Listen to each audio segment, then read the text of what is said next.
L'un des grands problèmes que nous avons à l'église, c'est que nous n'avons pas compris la bénédiction. On n'a pas compris comment ça fonctionne. Et on l'utilise à tort et à travers, on l'utilise surtout au mauvais endroit. Et on s'étonne que ça ne marche pas. Tu es béni, veut dire, on a injecté en toi un amplificateur de tes initiatives. De sorte que quand tu prends une initiative à entreprendre dans une direction, les portes s'ouvrent. Les éléments fonctionnent en ta faveur. Personne ne peut réussir sans la bénédiction de Dieu.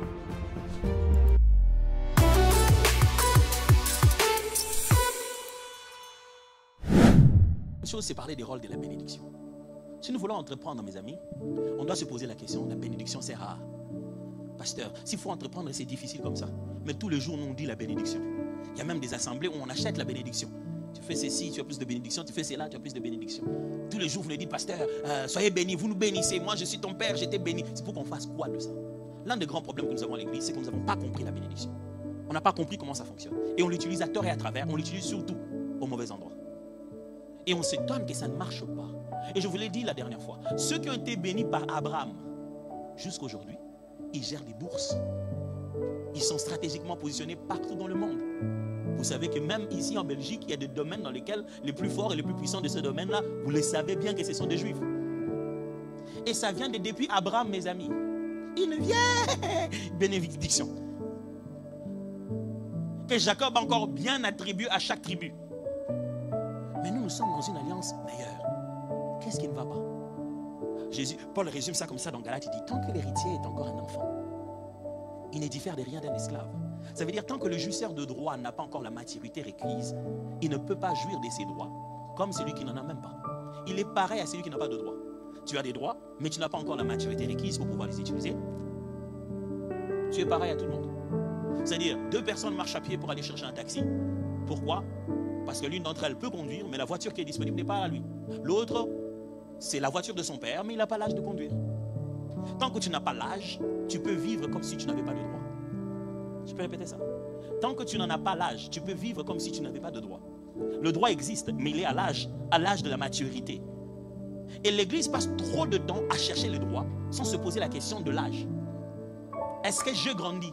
Parce que c'est à toi. Et vous cherchez des bénédictions qui sont déjà garanties. C'est pourquoi on est là, pour lequel Dieu nous a appelés, nous. Il a donné aux uns d'être apôtres, pasteurs. C'est pour vous rendre mûrs. La bénédiction, elle est déjà là. Et ce que les gens font, ils font que fuir la maturité, mais en train de chercher des choses grattes pour arriver à la bénédiction.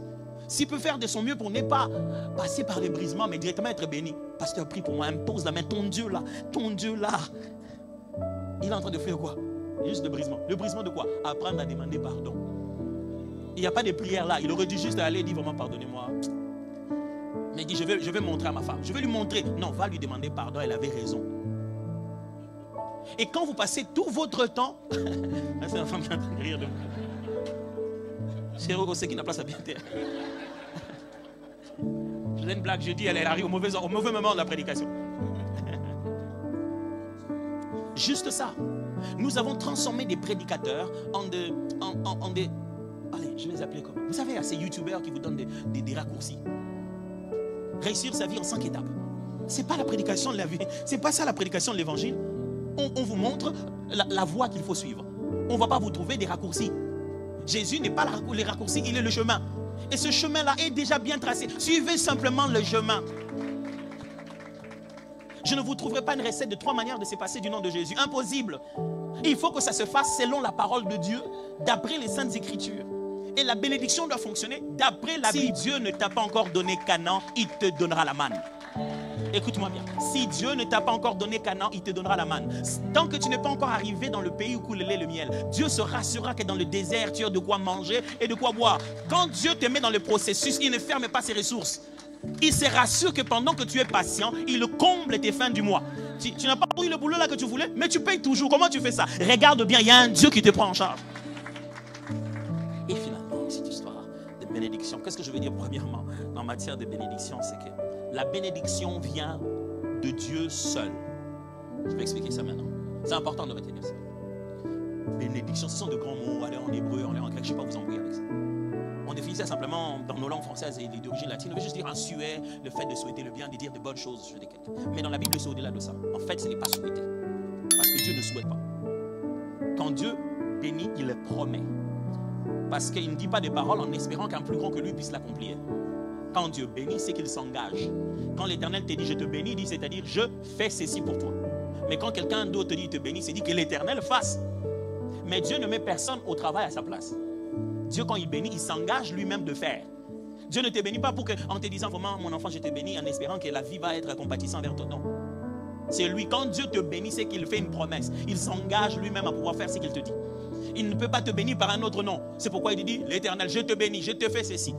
Mais les autres doivent user de son nom pour bénir. En réalité, il n'y a qu'une seule source de bénédiction. Et c'est l'Éternel. Donc, il crée l'être humain. Dès le début au jardin d'Éden, la Bible dit il le bénit.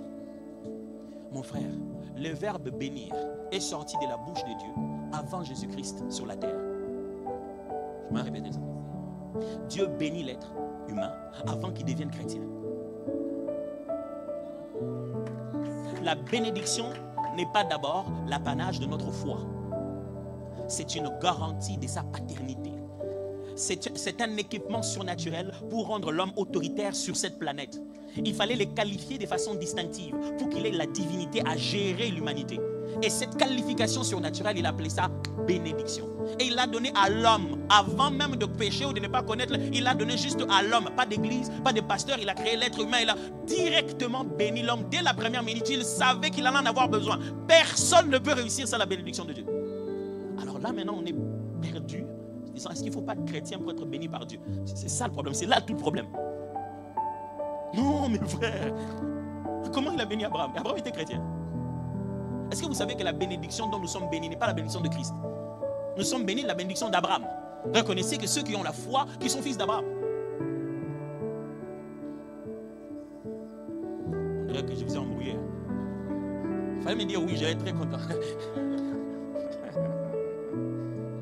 Il n'y a qu'un seul qui bénit. Il n'y a qu'un seul qui fabrique cette chose qui te qualifie. C'est Dieu. Est-ce que quelqu'un m'entend très bien? Si vous avez compris cela, vous allez comprendre une chose de très importante. En réalité, il n'y a qu'un seul qui maudit aussi. La malédiction est le revers de la bénédiction. C'est l'autre côté de la bénédiction. Il n'y a qu'un seul qui maudit. Je ne suis pas en train d'expliquer comment fonctionne la malédiction aujourd'hui. Mais faites très attention. Des fois, les gens pensent que le diable les maudit. Mes amis, si les diables avaient la capacité de nous maudire,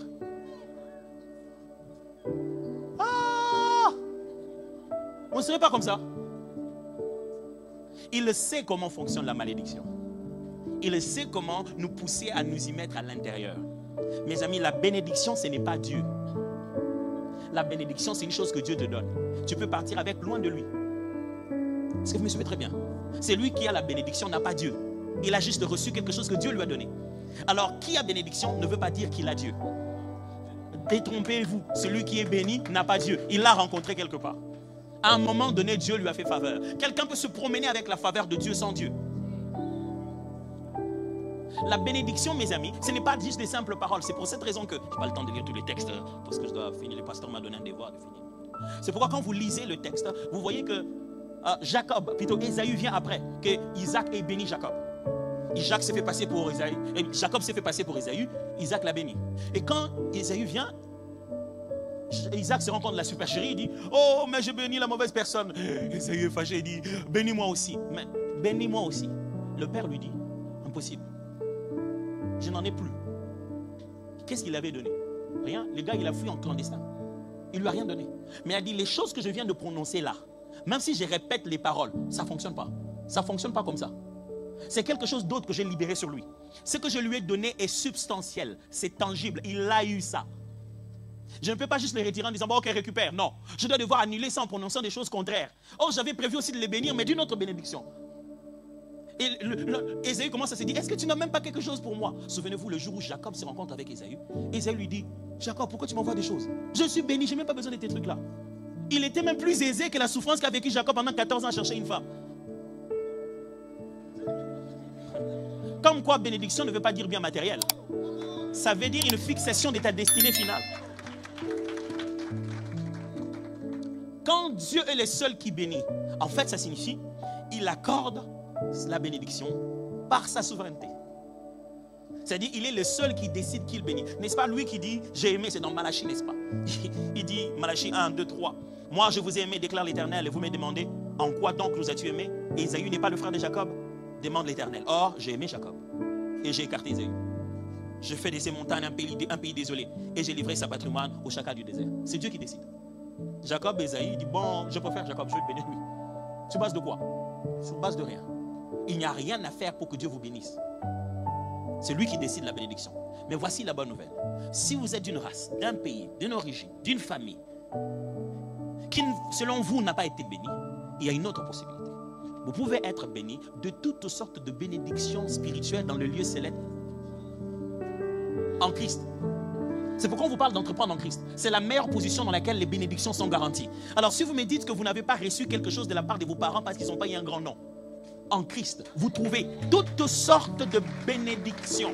C'est Éphésiens qui dit ça. Grâce soit rendue à Dieu qui nous a bénis de toutes sortes de bénédictions spirituelles dans le lieu céleste. Si vous voulez entreprendre là où ça ne va pas échouer, vous devez faire ça en Christ. Parce que là-bas, il y a déjà des garanties.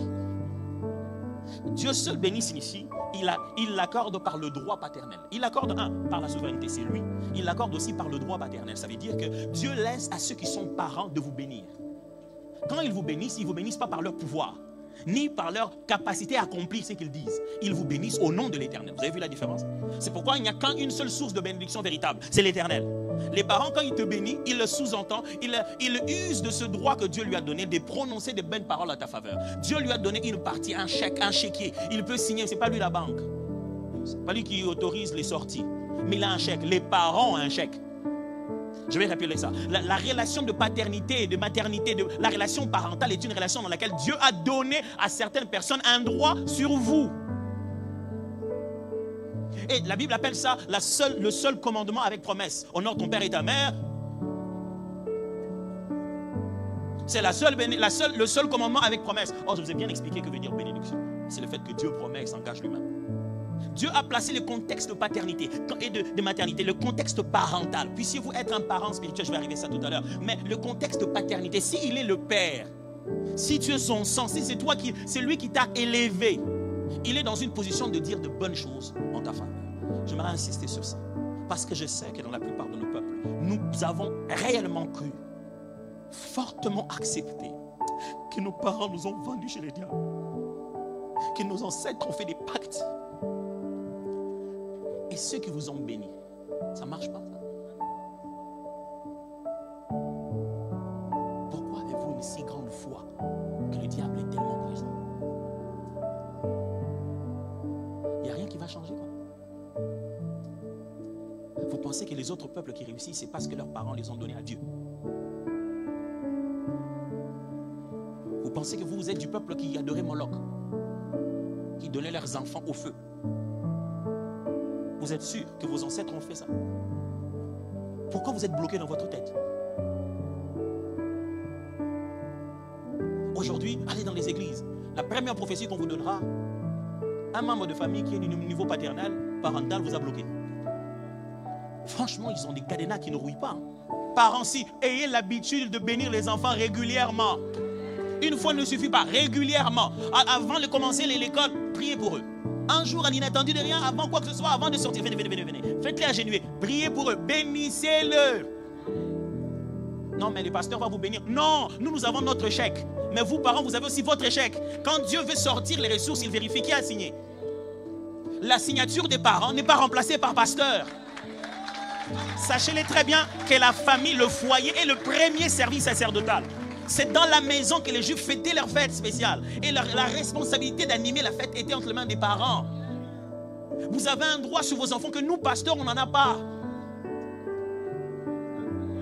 Dieu seul bénit. Il l'accorde par sa souveraineté, il l'accorde par le droit parental, il l'accorde par le droit sacerdotal. C'est-à-dire, en nous ayant donné le droit de servir, d'être serviteur de l'Éternel. N'est-ce pas l'Éternel qui donne à Abraham la formule, plutôt à Aaron, la formule sacerdotale de la bénédiction, que l'Éternel te bénisse, qu'il te garde, qu'il te fasse prospérer. Dieu a appris à Aaron comment commencer à bénir le peuple d'Israël. Il lui a donné même une formule pour ça. Quand Dieu nous appelle à son service pour être ses serviteurs, il nous donne aussi un droit de vous bénir. Et on le fait chaque dimanche. Mais vous avez préféré la malédiction de l'oncle. Oncle en plus, même pas père. Bien-aimé, je voudrais vous bénir, levez-vous, je vais déclarer des choses pour vous. Mais tu te plains tous les jours en disant qu'au village, on a dit des mauvaises choses pour moi. Je vais dire des bonnes, tu boudes. Pourquoi? Ah, lui, le pasteur, c'est qui? Tu as vu le visage de l'oncle en question? Tu l'as déjà vu? Tu es convaincu qu'un oncle que tu n'as jamais vu t'a maudit. Mais que moi, où tu viens tous les jours, tu m'appelles ton pasteur. Et tu crois que la bénédiction que je vais faire, ça ne va pas marcher. On dirait que toi, tu aimes les gens que tu ne connais pas. C'est comme ça. Les gens pensent que plus il s'approche du sacerdoce, il perd son mystère. Quand il perd son mystère, il perd sa puissance. Ce n'est pas parce qu'on est devenu amis que j'ai plus l'onction. Ce n'est pas la même chose, mes amis. Je ne le fais pas de force. Dieu me l'a donné comme ça. C'est une prérogative liée à la mission qu'il m'a donnée. Ça vient avec des combats la nuit, mes amis. Ça vient aussi avec des défis dans la vie. Alors même quand on est devenu amis, ça ne peut pas partir de moi parce qu'on est devenu amis. Mais si tu me prends pour ami et non pas en qualité de serviteur, ça ne marchera pas. Ce n'est pas parce qu'elle est là que je l'ai dit. Mais j'ai toujours apprécié la façon dont ma femme gère notre relation. À quel moment elle sait que je suis son pasteur. À quel moment elle sait que je suis le prédicateur. La relation la plus difficile, c'était quand elle était mon étudiante. Ah, c'était trop difficile. Ouais, dans la salle, elle se comportait du genre, tu vois, les étudiants qui sortent avec les profs. Ouais.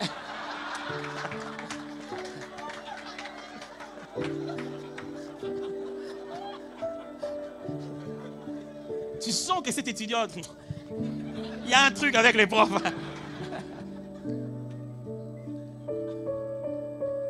Un jour, mon père est venu me voir seul à la maison. On a commencé à parler, on était dans mon bureau là. Parler. Je ne suis pas le premier de la famille, il faut aller très loin. Très très loin. Notre famille est nombreuse. Il faut compter beaucoup avant. Je ne vais pas vous demander la permission d'un mot, mais voilà. Il m'a fait asseoir, on parlait de tout, de rien. On parlait de la famille, on parlait des difficultés qu'il voit chez les frères, chez les sœurs. Il m'a dit, pasteur, il faut que tu pries pour nous. J'avais le chef de la famille et on faisait une conversation où il venait me dire, à mon niveau, je suis limité. J'ai besoin d'une autre forme de capacité surnaturelle. Et c'est toi qui en as. Ah, mes amis, c'est pas parce que nous venons loin que vous n'avez pas de pasteur. Pensez vraiment que ça ne demande pas Dieu de tenir une église dans cette zone autant d'années. Le peu de temps que je vis en Europe, je peux vous le dire sans hésiter. Vous êtes bénis. Ah, vous êtes bénis. Mais vous serez très étonnés de voir combien de gens cet homme de Dieu bénira à l'extérieur de l'église, qui vous donneront des témoignages incroyables. Je connais un frère qui me dit, moi j'aime aller te suivre partout où tu prêches. Je dis pourquoi? Il dit parce que tu prêches des fois des choses que tu prêches jamais à l'église. Des fois quand tu es dans l'église d'ailleurs, tu fais des choses, je veux recevoir ça aussi. Simple. On a fait une demande différente sur mon onction. Que vous ne faites plus parce que je suis déjà votre pasteur. Dieu, quand il bénit, il le fait aussi, il accorde comme exaucement la prière. Dieu seul bénit. Je vous ai dit, il le fait comment? Par sa souveraineté. Il le fait comment? Par le droit paternel. Il le fait comment? Par le droit sacerdotal. Il le fait comment? Par exaucement à la prière. Deux fois, ce n'est pas Dieu qui veut bénir. Ce n'est pas papa qui a béni. Ce n'est pas l'homme de Dieu qui a béni. Mais quelqu'un a prié. Et l'Éternel a dit, ok, c'est bon. Je vais le faire.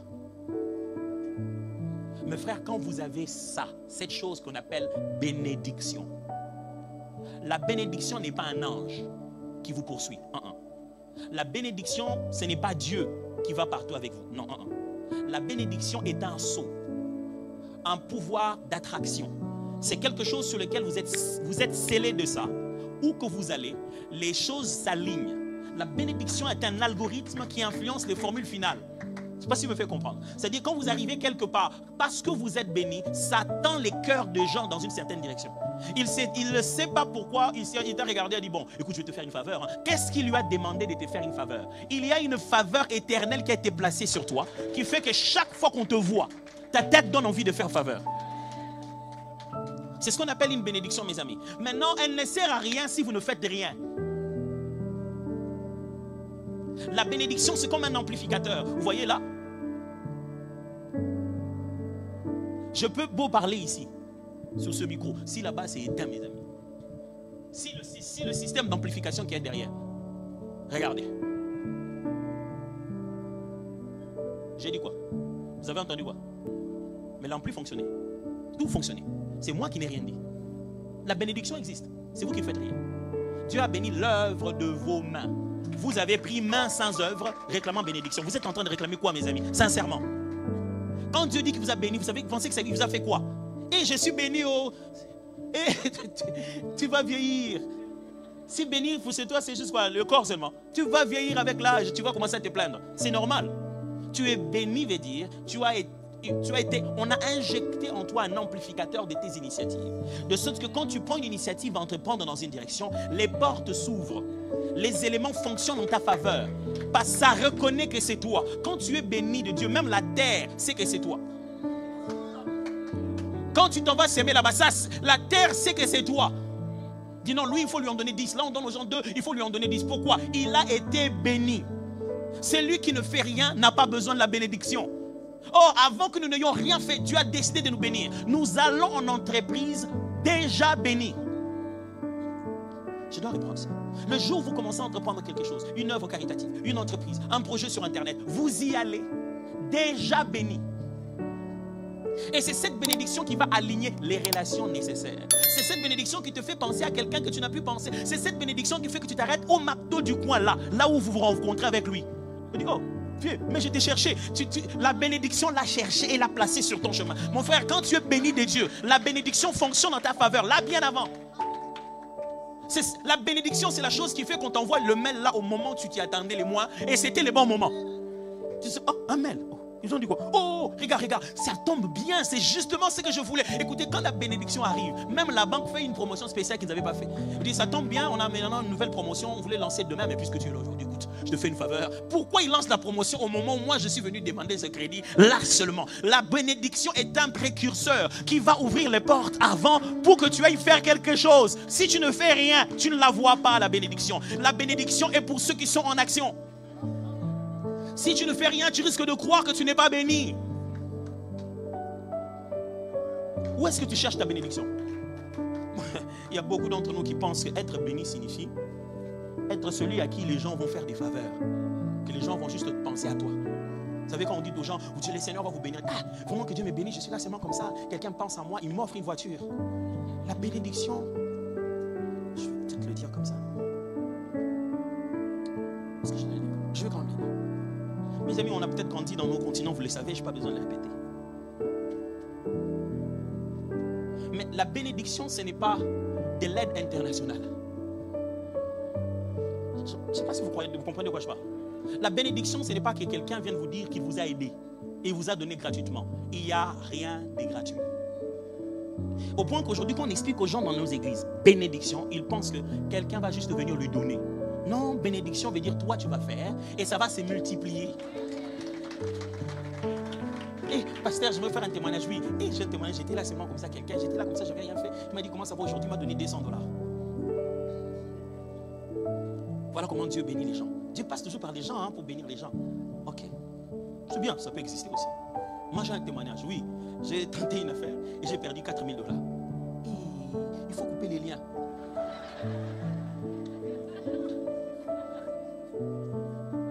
Tu sais ce que j'ai appris de mon échec? L'échec fait partie du processus. Tu sais comment je peux te rassurer avec me faire beaucoup d'argent? Je connais maintenant les systèmes. Reste là. Je vais encore te bénir demain avec $200. La main qui reçoit est esclave de celle qui donne. Proverbe le dit. Et toi, avec une mentalité d'esclave, tout le jour, tu appelles ça une bénédiction. Parce que tu es là en train de recevoir. Quand on dit bénédiction, c'est que quelqu'un t'a donné. Ah, les autres, quand on dit bénédiction, c'est qu'ils ont fructifié leur travail. Change cette façon de réfléchir.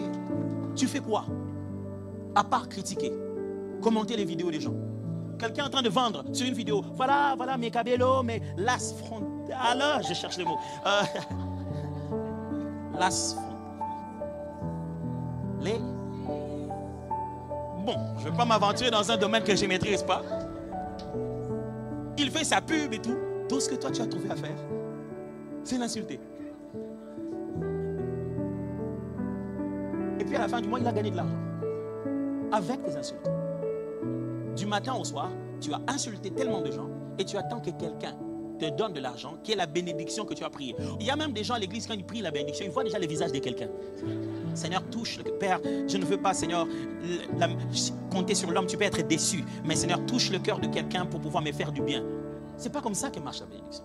La bénédiction marche de sorte que, vous savez, la bénédiction marche sans prière. Elle est sur toi. Elle est sur toi. C'est un sceau, mes amis. C'est un sceau qui fait que tu es reconnaissable partout. C'est un sceau qui permet à ceux qui sont de Dieu et même à ceux qui ne sont pas de Dieu de reconnaître ta différence.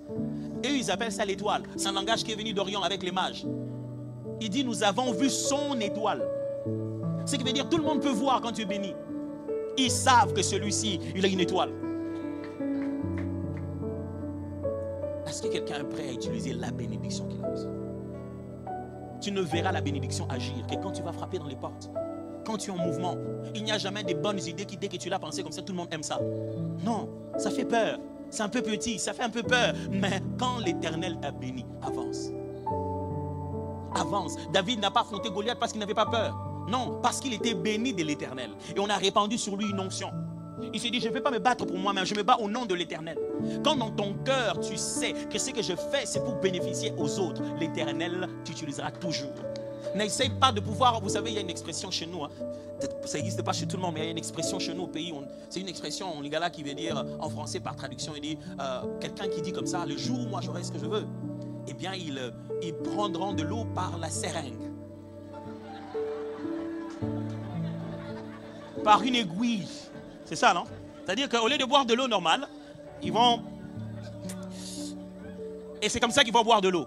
C'est-à-dire que le jour où toi tu es béni, nous, on est en problème. Il y a des gens qui attendent la bénédiction pour confronter leur milieu. Ça ne sert pas à ça. Jésus n'est pas mort à la croix pour que les gens puissent t'acclamer et qu'ils te voient bien. Il y a des gens, tout ce que tu fais de bien les énerve. Ils te voient avec le véhicule. Lui aussi avec ses véhicules. C'est pas moi qui ai fait le véhicule là. C'est une marque Opel, ça se vend là-bas. J'ai choisi ça. Qu'est-ce que j'ai fait? Tu ne pourras jamais te justifier. Mais si toi, tu veux être béni, pour leur démontrer, tu n'es pas éligible. Si tu dois entreprendre, c'est pour aider quelqu'un. Et ceux que tu aides ne t'acclameront pas toujours. Ils ne vont pas venir te donner un diplôme spécial de mérite. Souvent, pendant que tu les aides, ils vont parler de mal autour de toi. Mais ça ne peut pas t'empêcher d'être un instrument. Dieu bénit Abraham et dit, je te bénirai et je ferai de toi une source de bénédiction. Quand tu es une source, tu ne regardes pas les visages de ceux qui viennent puiser. Toi, ton rôle, c'est de continuer à jaillir. Laisse jaillir. Ne te pose pas la question, certains vont pour puiser de la mauvaise manière. Toi, continue à jaillir. Ne te dis pas non, ils ont lavé des habits sales. Toi, continue à jaillir.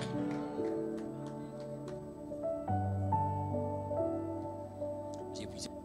Voilà les défis que je vous lance aujourd'hui. Qu'est-ce qui vous empêche d'entreprendre? Je connais la réponse. Rien. Il n'y a jamais rien eu en fait. Vous avez juste eu une idée, vous êtes juste fatigué. Et vous avez imaginé tous les paramètres qui peuvent faire échouer le projet. Et vous avez fait échouer le projet. Et vous avez regardé le passé en vous disant, ah mais la dernière fois quand je l'avais fait, ça n'avait pas marché. Ah, mes amis, est-ce que vous savez que le créateur de l'univers a effacé l'univers à un moment? Il a carrément voulu tuer tout le monde. Il dit, je vais faire une autre espèce. Est-ce que vous savez que tout ce projet de faire des enfants de Dieu, c'est encore une façon de faire une nouvelle créature? Et toi, tu penses que c'est chaque fois au premier coup?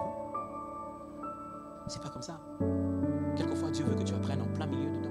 Toutes les théories que on peut t'apprendre sur nager. Tant que tu n'es pas entré dans l'eau, tu es un théoricien de la nage. Dis-moi, moi je peux te dire. On m'a tout dit, il fallait faire ça. Les jambes en même temps. Je suis allé, j'ai fait ça. Les jambes en même temps. J'ai avancé, mais pas comme ça. Comme ça.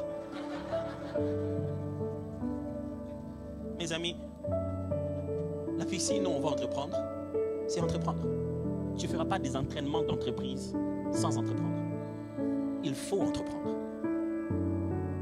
Non, mais moi je me suis toujours dit, on peut faire une plateforme de jeunes pour aider nos jeunes qui arrivent, qui sont un peu perdus, qui ne savent pas par où se retrouver. On n'a pas besoin que tu te dises, on a besoin que tu le fasses. Mais pasteur, j'avais fait ça avec quelques 3-4 amis, mais tout le monde n'était pas d'accord. Avance. Ceux qui ne sont plus d'accord, fais-les sortir de groupe, gardez des bonnes relations. Pas de la mauvaise manière. Peut-être qu'un jour ils reviendront. Dis non que c'est pas grave. Cherche d'autres. Prends un temps dans la prière. L'Éternel t'amènera d'autres personnes. Avancez. Ils vont raconter à tout le monde. Ah, ces choses-là, on avait commencé ça ensemble. C'est comme ça. Il y a dans la vie, très souvent dans la vie, ceux qui commencent n'arrivent pas au bout. Très souvent. L'assemblage que Dieu fait pour faire démarrer n'est pas celle-là qui va amener à la ligne d'arrivée. Il y a des gens qui doivent juste servir d'ancêtre. Juste te faire démarrer et puis c'est parti. Mais mes frères et sœurs, n'abandonnez pas parce que quelqu'un vous a abandonné. Si Dieu vous abandonne, là c'est un problème. Faites-le. Pasteur, j'ai commencé à faire, je voulais aider les enfants de la rue, mais vraiment on m'a bouffé tout l'argent. D'ailleurs, les peu de choses que je vais amener, eux-mêmes ces enfants-là m'ont volé les téléphones. Qui vous a dit qu'aider quelqu'un dans les besoins, cette personne-là va tout de suite changer ses comportements? Vous ne connaissez pas ce que la pauvreté peut faire dans les gens. Quand vous allez aider quelqu'un qui se noie, sachez qu'il peut vous faire noyer. Quand vous aidez quelqu'un dans le besoin, sachez qu'il est dangereux. Vous l'aidez en maintenant une distance jusqu'à l'éduquer petit à petit, jusqu'à ce que vous puissiez petit à petit améliorer cela. Mais n'abandonnez pas. Ah, pasteur, moi, j'ai arrêté. J'ai appelé les jeunes là pour leur dire, voilà, nous ici, on a commencé des moments difficiles. Venez, je les ai appelés la première réunion. Ils arrivent à 1 heure de retard. Reste. Si tu ne sais pas donner du temps pour ce que tu entreprends, ça n'ira nulle part. Le premier investissement que tu fais dans ton entreprise, donne-lui du temps. Donne à ce que tu fais là, donne du temps. Pasteur, mais moi, je veux moi-même commencer, mais je vais trouver que, je n'avais pas assez d'argent. On n'a pas besoin d'argent. On a besoin de sacrifice. Dans l'épée que tu as, tu ne peux pas entreprendre en achetant les bijoux au même rythme. Tu ne peux pas entreprendre en continuant d'avoir un rendez-vous régulier chaque week-end à Zara. Comme si ils t'attendent. Si tu ne viens pas, ne fermez pas, il n'est pas encore là, ne fermez pas. Il y a des gens, ils restent comme ça, ils disent, bon, je vais faire un tour à Zara, faire quoi? Quel match il y a là-bas? Tu vas sortir là-bas, tu vas finir par acheter. Et tu viens entreprendre en achetant avec le même rythme. Impossible. Impossible. Vends ça sur Vinted. Tu en as tout plein dans la maison, vends. Oh non, ça j'avais acheté ça juste pour le mariage de ma soeur. Je peux encore porter ça encore au mariage de mon frère. Tu as porté ça pour le mariage seulement. Vends. Vends, pardon, on a besoin de l'argent. Vends. Et tu as acheté tous ces beaux habits pour l'anniversaire d'un enfant de 3 ans. Parce qu'on doit te voir bien habillé. Celui pour qui on est venu dort déjà depuis 19 h. Et on est en train de se faire un combat d'accoutrement. Beaucoup d'argent gaspillé dans nos beaux habits. Et on se dit qu'on manque de l'argent pour entreprendre. Ceux qui ont entrepris, qui leur a donné quoi? Vous n'entreprenez pas sans vous sacrifier. Sans mettre de côté 2, 3, 4 choses. C'est important. Mes amis, je vous ai parlé de la parole de Dieu. Je vous ai tout expliqué. À partir d'ici, il n'y a pas de démons qui tiennent. À partir d'ici, il n'y a pas de qui que ce soit qui tienne. Qu'est-ce qui vous manque? Une bénédiction? Vous avez été béni. Voyez, l'homme de Dieu vous bénira. Appelez votre père. Dis, papa, je veux faire quelque chose. Je veux faire ceci. Je veux que tu me bénisses. Dis, mais on fait comment les bénédictions là? Je veux juste que tu me dises que tu es d'accord avec moi, c'est tout. J'ai prié pour vous.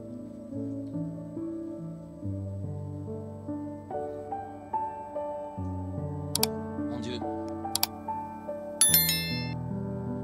On a parlé. À un moment, on a ri. À un moment, on a failli verser des larmes. On est passé par beaucoup d'émotions. Mais pourquoi enseignons-nous ces choses? Si ce n'est pas pour le bonheur de ce peuple qui vient tous les jours. Ce n'est pas pour enrichir l'église de la borne. Mais c'est pour transformer les cœurs de chacun. À devenir un instrument utile de Dieu pour la société. On n'est pas là pour venir qu'à l'église. On peut amener l'église partout. On n'est pas là pour juste se jouir de temps de louange de cette joie seule. On peut amener cette joie dans des foyers brisés, dans des prisons bondées, dans des quartiers désœuvrés. On peut les amener aussi pour enrichir nos foyers, pour multiplier des valeurs dans nos familles, résoudre des problèmes financiers, se mettre au-dessus du système, vivre dans la stabilité. Père, ai-je tout dit? Je ne sais pas. Mais je prie qu'au milieu et à travers ces faibles mots prononcés, dans la limite de mon jargon et de mes vocabulaires, la pensée claire de Dieu ait traversé les cœurs avec puissance. Oui, avec puissance. Et que ce soir, chacun d'entre nous prenne une décision. Ça ne sert à rien si on ne décide pas. Ça ne sert à rien si on ne se dit pas à partir d'aujourd'hui. Je prie que quelqu'un revienne sur son téléphone et regarde ses idées qu'il avait. Rentre dans son ordinateur, revoie ses idées qu'il avait. Que quelqu'un regarde encore ses ossements desséchés et dise « Vie ». Et que ces idées qui sont encore embryonnaires commencent à prendre chair, commencent à monter et en lequel tu souffleras de ton esprit. Et un jour, on entendra des témoignages ici. Pasteur, moi, à ce métanoïa-là, j'avais telle idée. Voici ce que c'est devenu. Dieu, ne pouvais-tu pas créer l'univers en un jour? Pourquoi tu en as pris 6 jusqu'au 7e? C'est une affaire de processus. Je prie que ce soir, chacun d'entre nous accepte d'entrer dans le processus de la concrétisation de ce qu'il veut entreprendre. Que chacun se dise qu'il y aura des étapes. Il y aura le sacrifice, il y aura de l'engagement, mais avec Dieu, nous ferons des exploits. Père, je prie, sélectionne au milieu de l'assemblée des personnes qui vont être des témoignages, envie d'encourager les uns les autres. Ceux qui vont témoigner très très vite, très vite. Oh oui, avant la fin de cette année. Ceux qui vont témoigner très très vite, qui feront pousser tout le monde à se dire, si Dieu l'a fait avec lui, il va aussi le faire avec moi. Sélectionne au milieu de nous ceux qui seront comme des échantillons, qui vont montrer que le stock existe. Le stock de cette race-là existe. Quelqu'un veut entreprendre, quelqu'un veut entreprendre. C'est peut-être un mariage dans lequel il veut entrer. Il veut vraiment entreprendre. Donne-lui le courage de le faire. Mais je prie que nos idées cessent de voltiger quelque part et de ne devenir que nos sujets de prière. Comment pouvons-nous être sûrs et certains que lorsque nous avons des projets, il y a des associations démoniaques qui en sont au courant et qui le détruisent, et que notre Père qui est dans les cieux ne le sait pas pour le protéger? Pourtant, il a dit qu'avant même que les paroles viennent dans notre bouche, lorsque nos prières sont encore dans notre cœur, notre Père qui est dans les cieux les sait. Dieu n'attend pas nos vocabulaires, il connaît nos intentions. Il ne tient pas nos articles, il connaît nos pensées. Il sait ce que nous ressentons. Et Dieu, tu connais ce que ces cœurs ressentent. Certains entreprennent très loin, à distance, sans la capacité de veiller sur leurs entreprises. Toi, le Dieu qui nous bénit et qui veille sur ce que tu nous as donné. Veille.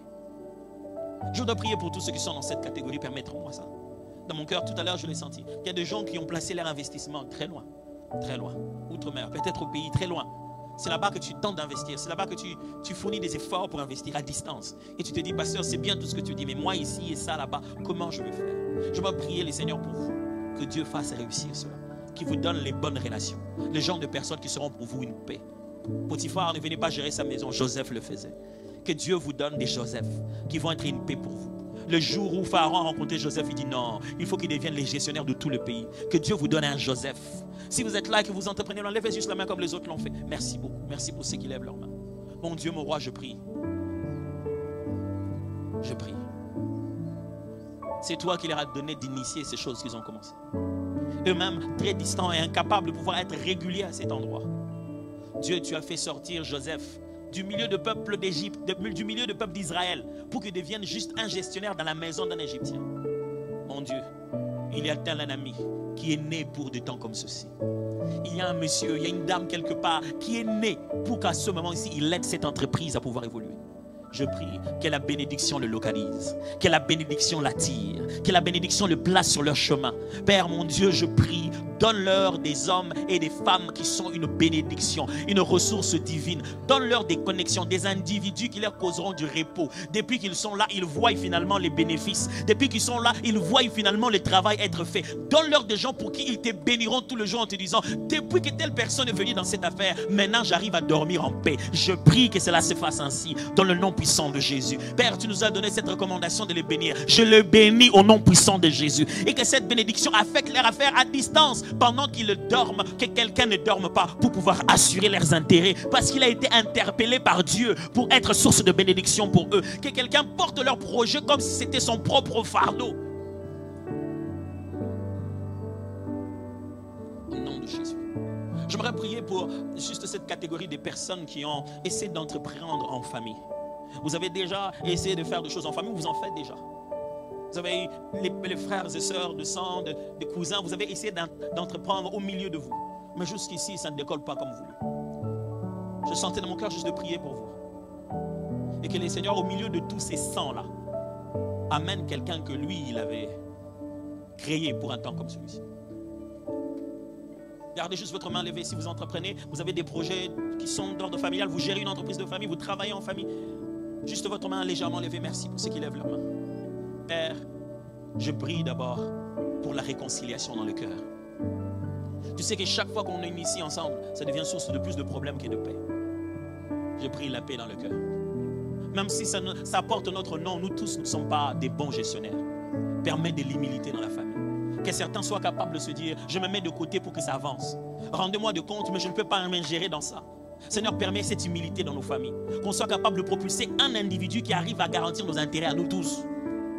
Mais par-dessus tout, amène au milieu de nous quelqu'un qui n'a pas le même nom, pas le même visage, pas le même sang, mais qui est né pour des temps comme ceci, mais qui est né pour nous sortir de cela. Père, envoie-leur un administrateur, un gestionnaire, un comptable, mais quelqu'un de stratégique, dont l'intelligence va faire prospérer les affaires de toute cette famille. Mon Dieu, nous avons prié pour ça ici. Mais je prie pour nous tous ici. Donne-nous de léguer quelque chose à nos enfants et aux enfants de nos enfants.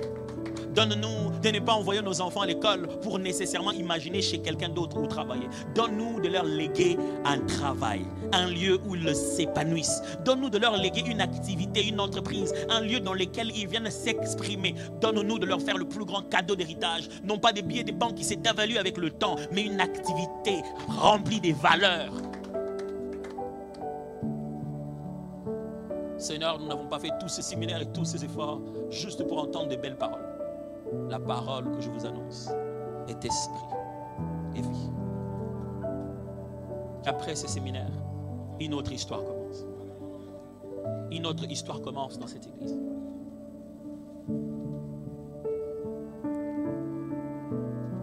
Pasteur, j'avais une vision depuis que j'étais en train de prier ici.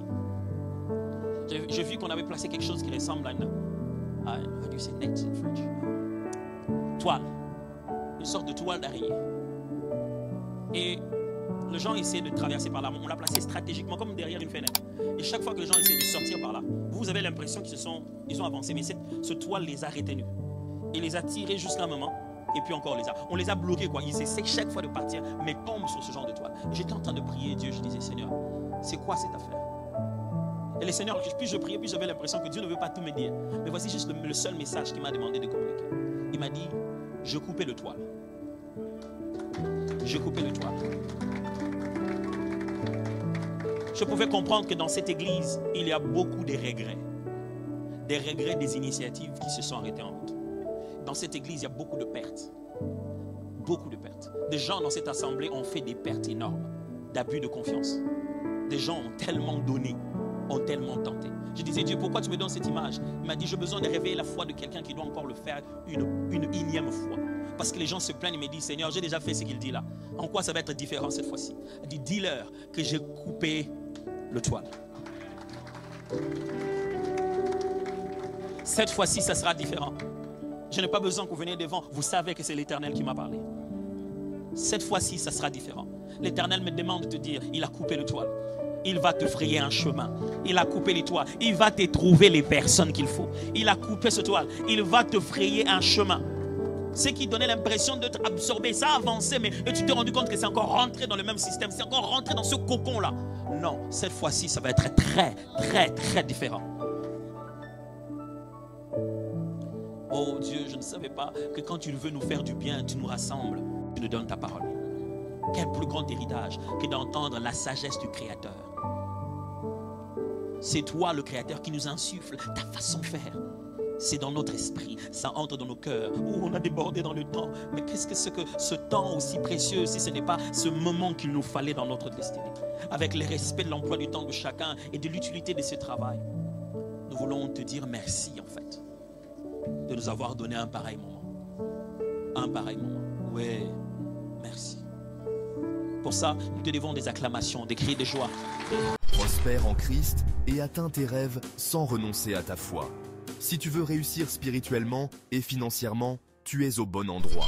Merci d'avoir regardé Voix de prospérité en Christ. Conseils pratiques sur le business, l'entrepreneuriat, les finances, le succès et la discipline avec une vision chrétienne.